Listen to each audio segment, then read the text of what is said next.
மகளே, அப்பா வாங்கப்பா. என்னம்மா நல்லா இருக்கியா? நல்லா இருக்கேன்ப்பா, உள்ள வாங்கப்பா. என்னம்மா உன் மாமியார் வீட்டுல நல்லா பாத்துக்கிறாங்களா? நல்லா பாத்துக்கிறாங்கப்பா. டீ போட்டு வரேன்ப்பா, டீ குடிங்கப்பா. ஏய் இல்ல இருக்கட்டும்மா, பரவாயில்ல. அப்பா சாப்பிடுற நேரத்துக்கு தானே வந்திருக்கேன், என் பேசும் சாப்பாடே போட்டு வரேன்ப்பா. அட இருமா, இருக்கட்டும்மா. அப்பா இருங்கப்பா, போட்டு வரேன்ப்பா. அப்பா ஆமா.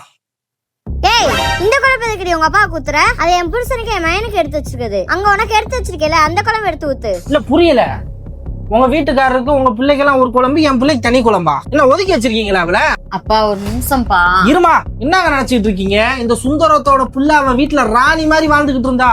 அப்பா இருமா, இங்க வந்து என்ன வேலைக்காரி மாதிரி ட்ரீட் பண்ணிட்டு இருக்கீங்களா? அப்பா ஒரு நிமிஷம் இருங்கப்பா. என்னம்மா, அப்பா உனக்காக தானே பேசுறேன். அப்பா இது 3 நாளைக்கு முன்னாடி ஃப்ரிட்ஜ்ல வச்ச பழைய குழம்புப்பா. வழக்கமா இது எங்க வீட்டுக்காரங்க எங்க மாமனார் தான் சாப்பிடுவாங்க. எனக்கும் எங்க அத்தைக்கு எப்பயுமே ஃப்ரெஷ்ஷா புது குழம்பு வச்சுக்குவோம்ப்பா. அததான் கொண்டு வந்து உங்களுக்கு ஊத்த சொல்றாங்க. நீங்க ஏன்பா தப்பா புரிஞ்சுக்கிறீங்க? ஆமாப்பா, நான் போய் உங்களுக்கு புது குழம்பு எடுத்து வரேன். எல்லா வீட்லயும் ஆம்பளைங்களோட நிலைமை இதுதான் போல.